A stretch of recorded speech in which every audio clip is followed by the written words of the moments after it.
The fire crackled as Simon Peter continued to watch and listen, his heart pounding like an ominous drum. He was exhausted and breathless, just trying to make sense of the whirlwind of events that had just transpired.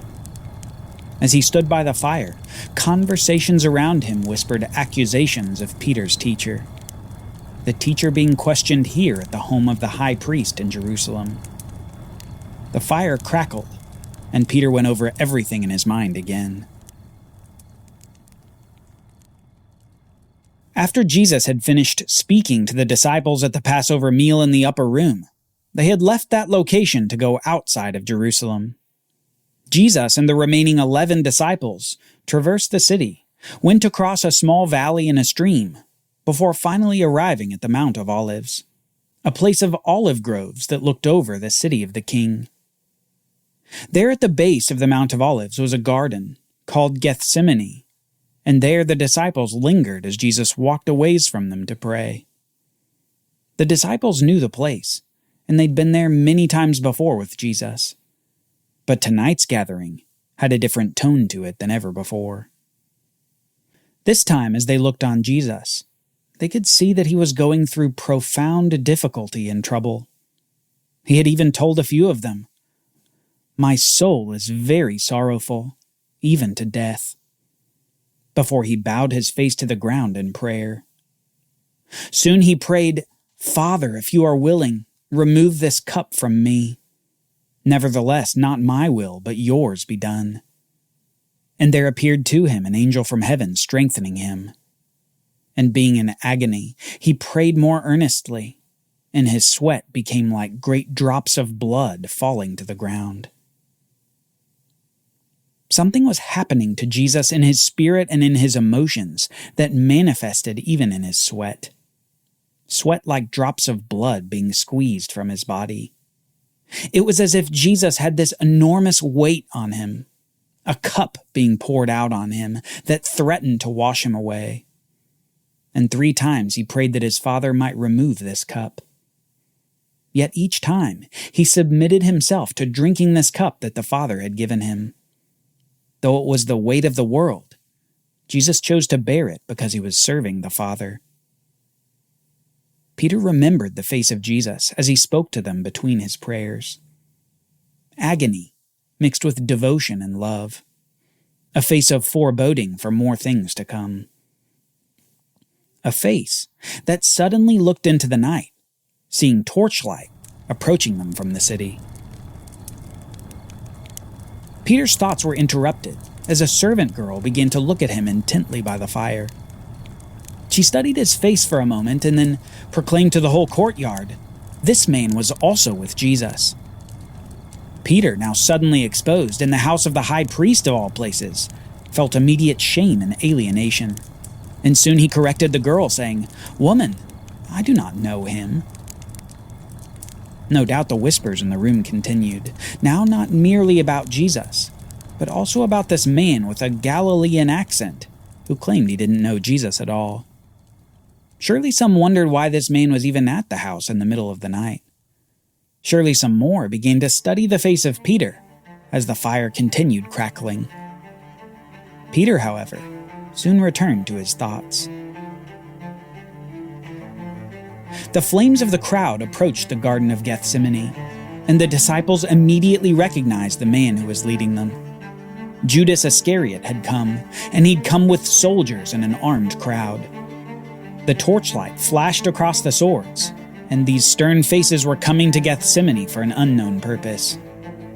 But Jesus said this, "See, the hour is at hand, and the Son of Man is betrayed into the hands of sinners.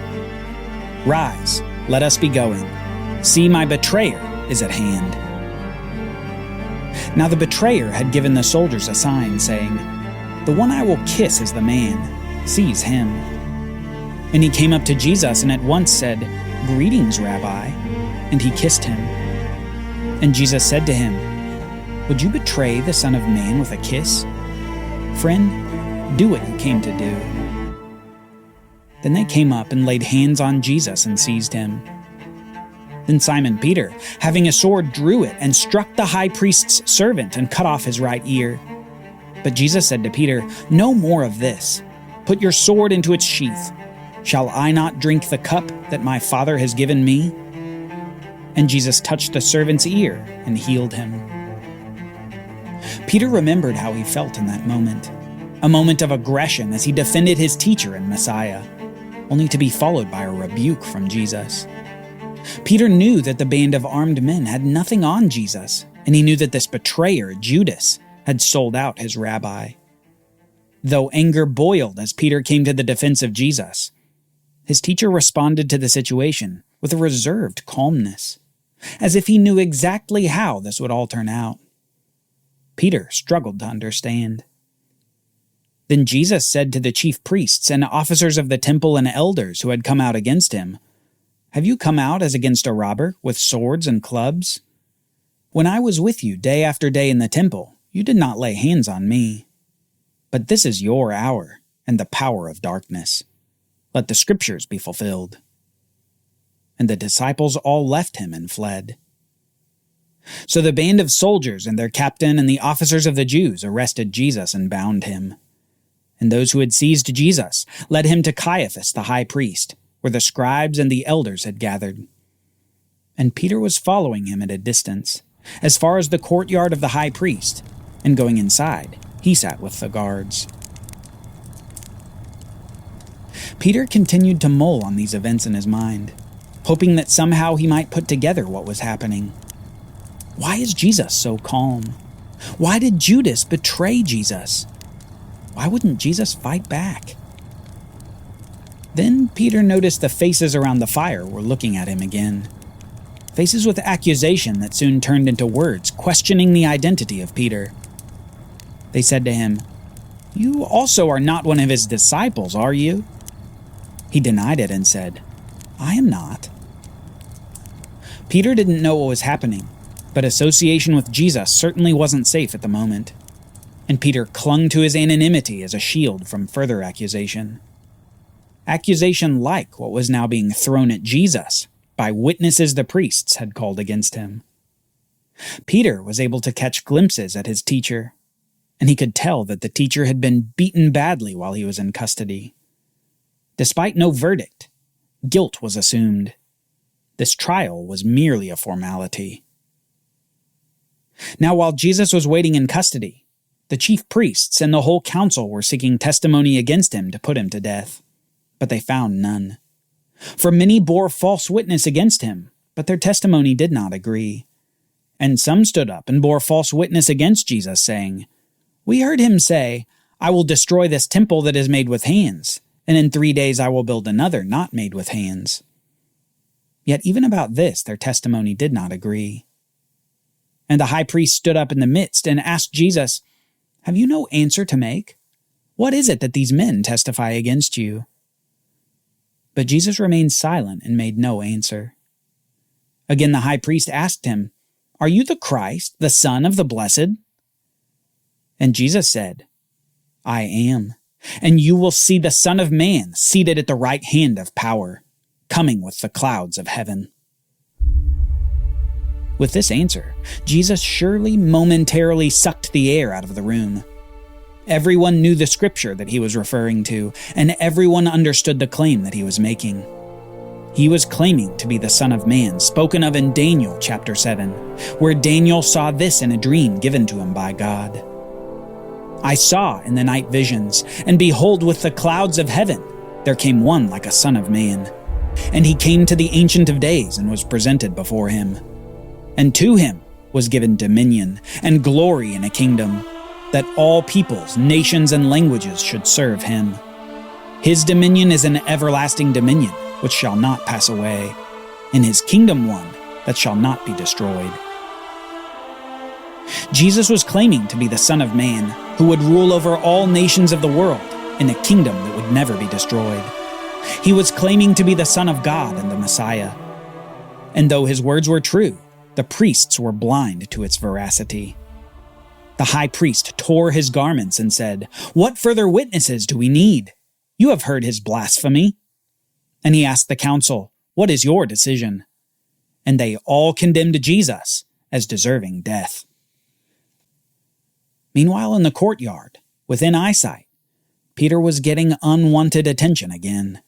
More people looked at him and whispered until finally another said, "Certainly you too are one of them, for your accent betrays you." And Peter began to invoke a curse on himself and swear, "I do not know the man." And immediately the rooster crowed. And Jesus turned and looked at Peter. And Peter remembered the saying from their Passover meal, how Jesus had said to him, "Before the rooster crows today, you will deny me 3 times."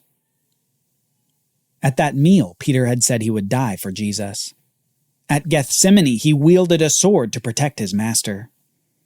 But here in the courtyard, he had denied his Savior. Not once, not twice, but 3 times. Guilt and sorrow immediately flooded his heart, and he went out of the courtyard and broke down and wept. Peter's loyalty had given way to cowardice. But there was another watching at the house of the priest, the one who had led this band of soldiers to seize Jesus. He watched as his former teacher was condemned. And those 30 pieces of silver in his pocket suddenly felt like lead weights.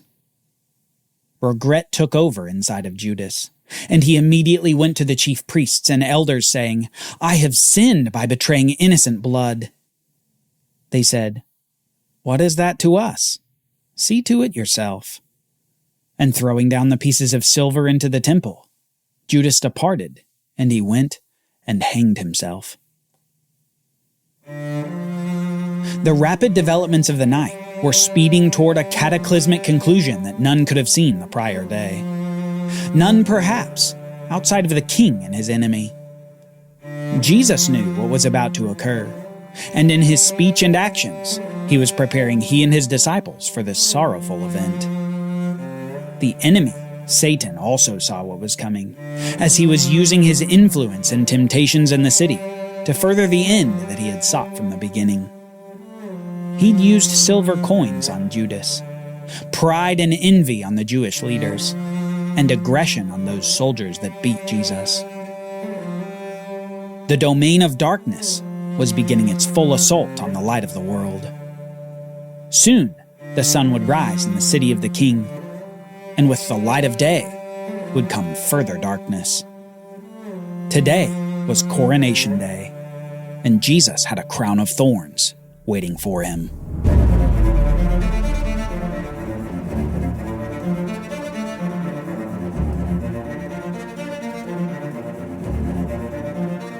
For Bible readings, reflection questions, and quizzes, don't miss the Bible Brief app. Available on iOS and Android, so you can go deeper into the story. The Bible Brief is a project of the Bible Literacy Foundation, a nonprofit dedicated to helping you learn the Bible. Give to support the Bible Brief by visiting BibleBrief.org or tap the Give link in the show notes. Thank you for supporting the Bible Literacy Foundation.